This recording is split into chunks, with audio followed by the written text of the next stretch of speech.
Assalamualaikum warahmatullahi wabarakatuh. Selamat pagi mahasiswa UT. Kembali lagi bersama saya sebagai tutor kelas IPS Pendidikan IPS SD pada hari ini. Baiklah, di sini saya akan mencoba menjelaskan ya sedikit tentang materi pada sesi pertama terkait dengan konsep dan karakteristik pendidikan IPS.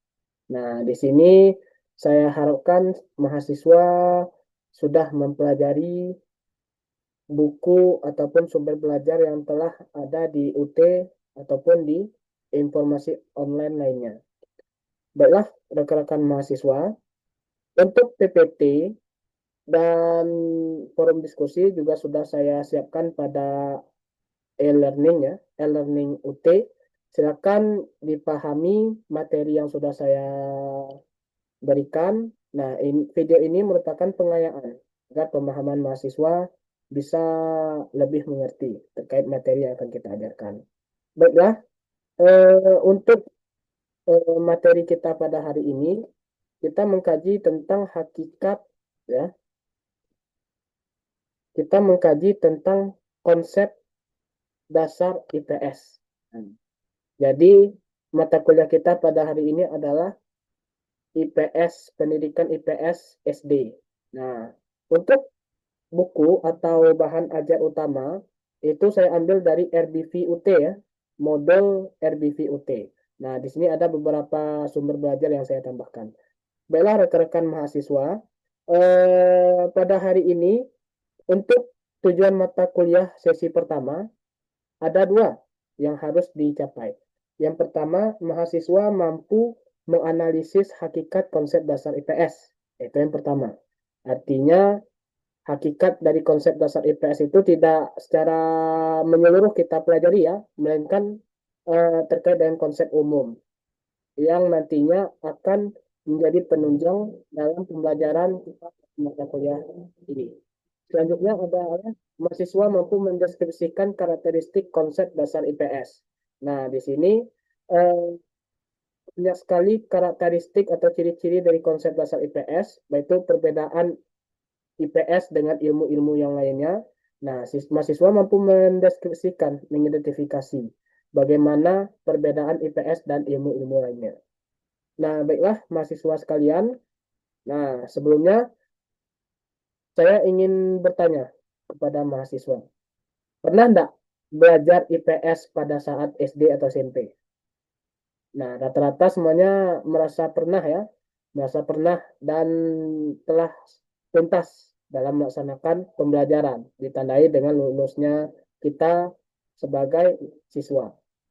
Untuk pembelajaran IPS itu sendiri, secara sederhana diartikan sebagai studi tentang manusia. Nah, itu secara sederhananya. Artinya materi itu berhubungan dengan kehidupan sehari-hari. Kehidupan manusia yang kita jalani bisa kita angkat sebagai materi IPS. Namun, IPS itu tidak hanya sebatas mata pelajaran ternyata, melainkan juga berperan dalam membina peserta didik menjadi warga negara dan anggota masyarakat yang memiliki hak dan kewajiban serta memiliki tanggung jawab terhadap kesejahteraan bersama. Artinya IPS bukan hanya mengungkit masalah manusia, melainkan mengembangkan moral dan sikap peserta didik untuk menjadi manusia yang sosialis, yang bermoral di kehidupan masyarakat. Itu tujuan dari IPS. Nah, di sini karena teman-teman sudah mempelajari dan sudah tuntas dalam mata pelajaran IPS, sekarang coba teman-teman uraikan apa itu IPS berdasarkan pemahaman teman-teman. Silakan dibuat di forum diskusi ya, kita diskusi di e-learning nanti. Silakan buat apa itu IPS, nanti akan saya nilai. Baiklah, di sini kita masuk pada hakikat mata kuliah konsep dasar IPS. Nah, jadi konsep dasar IPS itu berbeda ya. Ada beberapa istilah ya. Yang pertama ada yang disebut dengan ilmu sosial. Ilmu sosial berhubungan dengan manusia dengan konteks sosial, yaitu semua bidang ilmu yang mempelajari tentang manusia. Nah, apa saja contohnya? Seperti bahasa. Bahasa masuk ke ilmu sosial karena dia berhubungan dengan komunikasi, language. Selanjutnya ada agama. Agama itu juga termasuk ilmu sosial. Seni, renjas, termasuk geografi, ekonomi, itu semua termasuk dalam studi ilmu sosial. Selanjutnya masuk pada studi sosial. Studi sosial adalah satu bidang keilmuan yang mempelajari tentang pengkajian gejala atau masalah sosial. Nah, terdapat perbedaannya ya. Kalau ilmu sosial itu berhubungan dengan manusia, baik itu positif atau negatif. Nah, yang saya jelaskan tadi contoh studinya. Kalau studi sosial berhubungan dengan masalah manusia.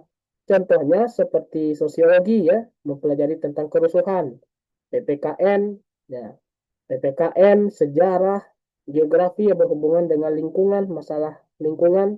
Nah, itu semua merupakan bagian dari studi sosial yang mempelajari tentang masalah-masalah sosial. Bisa dibedakan ya, ilmu sosial dan studi sosial. Selanjutnya masuk pada IPS. IPS berhubungan dengan masalah sosial yang ditinjau dari berbagai aspek. Nah, jadi masalah sosial ini dilihat dari berbagai aspek. Itu disebut dengan IPS. Contohnya dari segi ekonomi ada juga masalahnya. Seperti pengangguran itu dari aspek ekonomi. Lalu demo yang terjadi di Jakarta atau di kota-kota besar itu masuk aspek sosiologi. Masalah lingkungan masuk ke aspek geografi. Lalu ada masalah sejarah, orang menuntut tanah. Contohnya di daerah saya, di Pulau Pandan, terjadi risuh karena orang menuntut tanah haknya. Itu sejarah.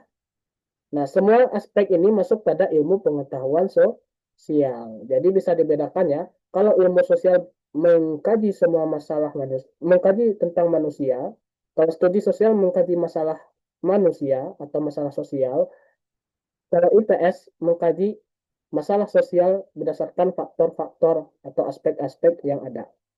Bisa dimengerti semua? Oke. Selanjutnya masuk pada disiplin dari bidang ilmu sosial. Nah, jadi perbedaan IPS dengan ilmu sosial lainnya itu ada 4 ya yang bisa dibedakan. Yang pertama berdasarkan studi. IPS bukan suatu disiplin seperti halnya ilmu sosial. IPS dilihat pada kaitan terhadap masalah yang bersifat kemasyarakatan. Beda ya. Kalau ilmu sosial, kalau kita lihat di kuliah atau mata kuliah, itu mengkaji tentang sebuah disiplin ilmu secara lebih mendalam. Misalnya, misalnya masalah politik, nah itu mengkaji secara lebih mendalam. Hukum, nah itu masuk pada ilmu sosial. Kalau IPS itu kajiannya itu masalah yang bersifat kemasyarakatan ataupun masalah yang bisa diimajinasikan oleh siswa nantinya di kelas. Bisa dibedakan ya, kalau ilmu sosial itu berhubungan dengan pemahaman mendalam, IPS berhubungan dengan masalah kehidupan sehari-hari. Sehingga peserta didik bisa memahami teori-teori IPS yang akan dijelaskan oleh guru. Selanjutnya pendekatan. Pendekatan IPS menggunakan pendekatan multidisiplin atau interdisiplin. Nah, jadi misalnya mengkaji masalah tentang tawuran. Nah, tawuran ini masuk IPS, tetapi kalau kita kaji lebih dalam, banyak aspek-aspek yang berhubungan. Contohnya ekonomi, termasuk ya.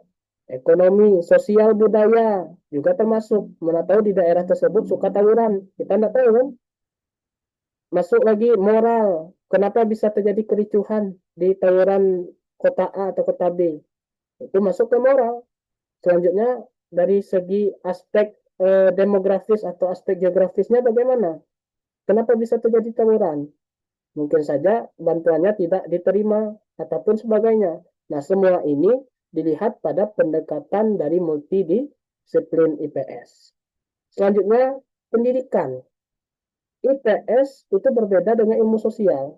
IPS dirancang untuk pendidikan sekolah dasar sampai sekolah menengah. Jadi ilmu IPS itu kita temukan di SD sampai SMP. Kalau SMA beda lagi ya. Ada ekonomi, ada geografi, ada sosiologi dipecahkan lagi. Jadi IPS ini peranannya untuk pendidikan SD sampai SMA. Selanjutnya aspek IPS menggunakan ilmu sosial sebagai bahan pengembangan materi. Nah, jadi pengembangan materinya juga berdasarkan ilmu sosial, tetapi tidak lebih mendalam dibandingkan ilmu-ilmu sosial yang diajarkan di perguruan tinggi. Nah, begitu ya, perbedaan antara IPS dan disiplin ilmu-ilmu sosial berdasarkan 4 aspek tadi. Selanjutnya, kita masuk pada tujuan IPS di bidang pengetahuan. Nah, tujuan IPS di bidang pengetahuan ada 4 ya. Kalau tadi eh, perbedaan, sekarang masuk tujuan. Yang pertama, mempersiapkan peserta didik untuk melanjutkan studi lanjut di bidang sosial. Nah, jadi banyak tokoh-tokoh besar di Indonesia yang berasal dari social science. Contohnya seperti Sri Mulyani ya, Menteri Keuangan kita itu udah terkenal tuh. Menjadi ketua bank, sampai sekarang menteri yang terkenal, baik dari era presiden-presiden sebelumnya sampai sekarang. Nah, itu masuk pada ilmu sosial. Jadi jangan meremehkan ilmu sosial ya, dibandingkan ilmu sains atau IPA. Ilmu sosial juga memiliki pengaruh terhadap cita-cita nantinya. Misalnya orang ingin jadi hukum, mulai dari ilmu sosial. Orang ingin jadi jaksa, mulai dari ilmu sosial. Orang paham politik, ya, seperti Rocky Gerung, itu dari ilmu-ilmu sosial. Jadi ilmu sosial bisa dikembangkan menjadi cita-cita peserta didik nantinya. Jika peserta didik itu memiliki potensi ke arah sana. Selanjutnya masuk pada tujuan yang kedua, yaitu mendidik siswa menjadi warga negara yang baik. Kenapa? Karena siswa itu bagian dari masyarakat, bagian dari warga negara Indonesia.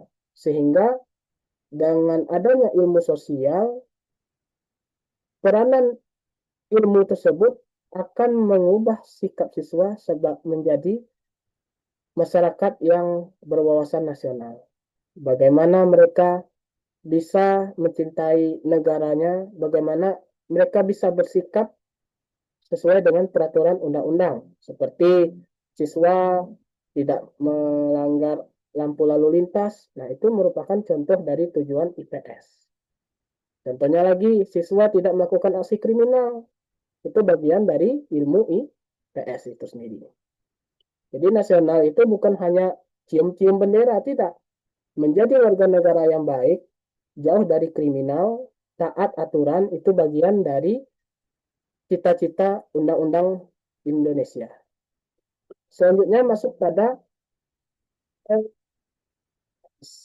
jadi ilmu sosial itu banyak, sudah saya jelaskan tadi ya. Ada ekonomi, ada social study. Nah, IPS itu disederhanakan ilmunya, digabung antara beberapa ilmu-ilmu sosial digabung untuk kurikulum SD sampai SMA. Jadi misalnya IPS itu bisa kita temui pada SD sampai SMP ya. Namun sekarang untuk SD IPS itu digabung ya, digabung dengan IPAS, tapi konsepnya juga sama.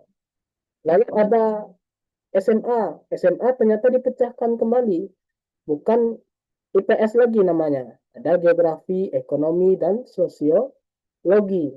Nah, jadi semuanya termasuk pada ilmu sosial, tetapi IPS itu disederhanakan untuk kurikulum pendidikan. Selanjutnya, menumbuhkan sikap sosial yang relasional. Jadi, peserta didik sebagai masyarakat yang hidup di lingkungan harus memiliki empati. Kenapa? Karena empati itu merupakan dasar dari moral terbentuknya eh, moral moral yang akan digunakan sehari-hari. Misalnya, Peserta didik, misalnya siswa ingin maling, ada empatinya. Siswa ingin melawan orang tua, ada empatinya. Jadi empati itu harus dilatih. Kenapa? Karena menciptakan manusia yang bermoral itu lebih sulit dibandingkan menciptakan manusia yang berilmu.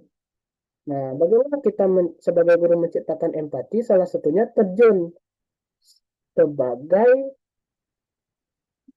contoh. Nah, misalnya guru, kita guru ya, tidak ingin siswa itu kita merokok. Ya, jangan merokok di depan siswa.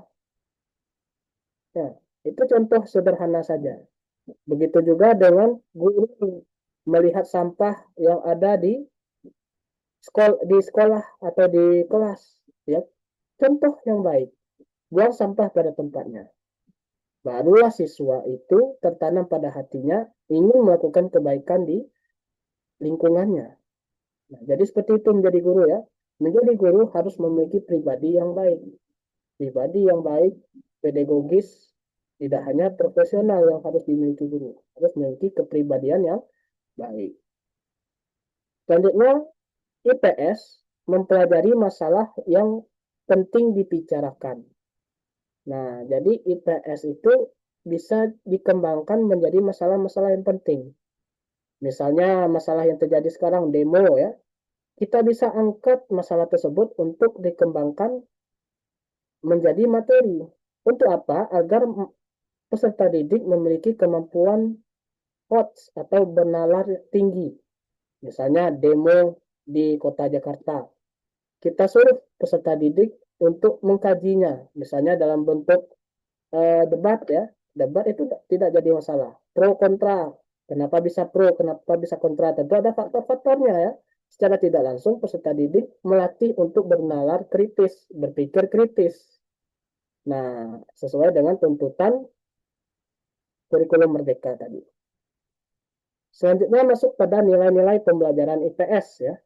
Nilai-nilai pembelajaran IPS ada beberapa. Yang pertama edukatif ya. Edukatif itu merupakan moral, tujuan perubahan sikap dari peserta didik. Itu edukatif ya. Jadi ilmu itu bukan hanya sekumpulan teori, tetapi dapat berhubungan dengan moral dari objek yang akan diajarkan. Nah, tujuannya itu mempelajari sebuah ilmu, merubah moral peserta didik. Apapun ilmu mata pelajarannya. IPS, bagaimana perubahan moral yang terjadi? Perubahan aspek bisa kita lihat dari kognitifnya. Aspek kognitif misalnya dia cerdas, memahami ilmu sosial dan dia menerapkannya di kehidupan. Ada afektifnya, empatinya, moralnya bagaimana. Lalu ada psikomotor. Misalnya dia memahami kejadian-kejadian sosial di lingkungannya. Nah, dia memahami tersebut, lalu dia memberikan pemahaman kepada masyarakat ataupun orang tua. Itu contoh dari edukatif. Itu yang pertama. Yang kedua, praktis. Ilmu, keilmuan harus dipahami berdasarkan pengalaman sendiri. Itu yang paling penting. Jadi keilmuan tersebut harus dipahami berdasarkan pengalaman di dunia nyata. Kenapa? Karena untuk membentuk siswa yang edukatif, yang bermoral, harus sesuai dengan keadaan nyata yang dialami siswa. Sehingga akan tersentuh untuk berbuat kebaikan nantinya. Nah, itu yang kedua. Yang ketiga, teoritis.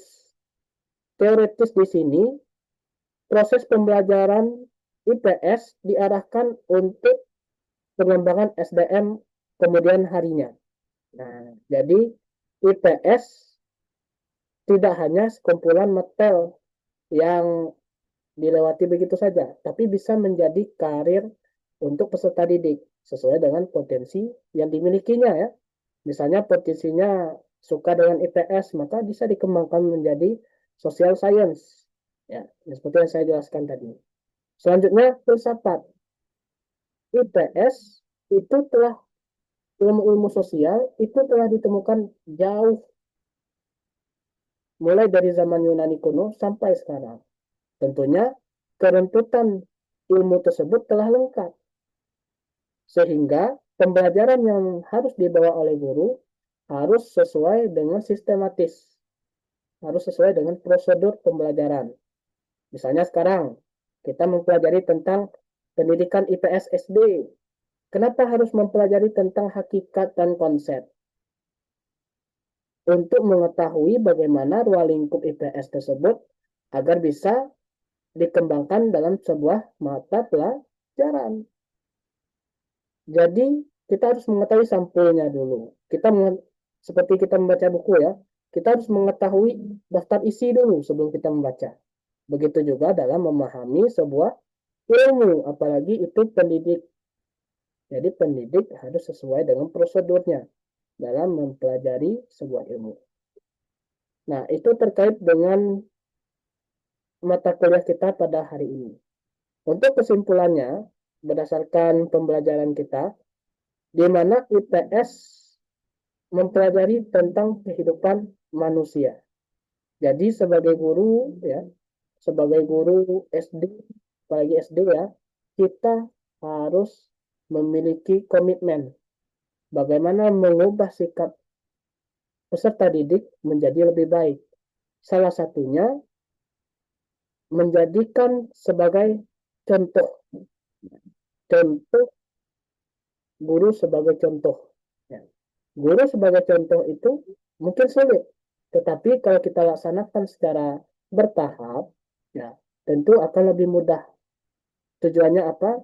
Agar siswa mampu merubah perilaku dari menjadi tidak baik menjadi baik. Nah, itu tujuan utama guru. Nah, contohnya seperti Rasul ya, Rasul yang Rasulullah Shallallahu Alaihi Wasallam Muhammad ya, itu pada dulunya nggak bisa baca, nggak bisa nulis, tetapi dia ditugaskan sebagai beberapa sektor penting di tempat tinggalnya. Kenapa? Karena dia menjadikan contoh yang baik sehingga orang percaya. Walaupun Rasul itu berbeda pemahaman dengan masyarakat kafir lainnya, tetapi orang tersebut respect. Kenapa? Karena dia menjadikan ilmu sebagai contoh, mengimplementasikan ilmu sebagai contoh di kehidupan sehari-hari. Begitu juga sebagai guru, ya. Bagaimana ilmu itu bisa masuk, bagaimana siswa mampu mengimplementasikan sebuah ilmu harus menjadi contoh. Contohnya keterlambatan, disiplin itu dimulai dari guru sebelum ke siswa itu sendiri. Nah, baiklah, ini terkait dengan penjelasan materi atau pengayaan kita pada hari ini. Untuk materi selanjutnya silakan belajar mandiri ya. Saya akan mengirimkan PPT dan video. Eh, saya harapkan mahasiswa-mahasiswa UT dalam keadaan baik dan selalu semangat belajar walaupun kita online ya, tidak tatap muka, tetapi saya yakin kita mampu menjadi mahasiswa yang unggul dibandingkan dengan kampus-kampus lainnya. Begitu saja untuk pembelajaran kita hari ini. Saya Ilham Yohanda sebagai tutor kelas PGSD, kelas IPS. Sampai berjumpa di minggu depan pada materi selanjutnya. Dan pesan saya, jangan lupa jaga kesehatan dan jangan lupa percaya bahwa kita itu adalah mahasiswa. Jadi harus suka belajar dan membaca.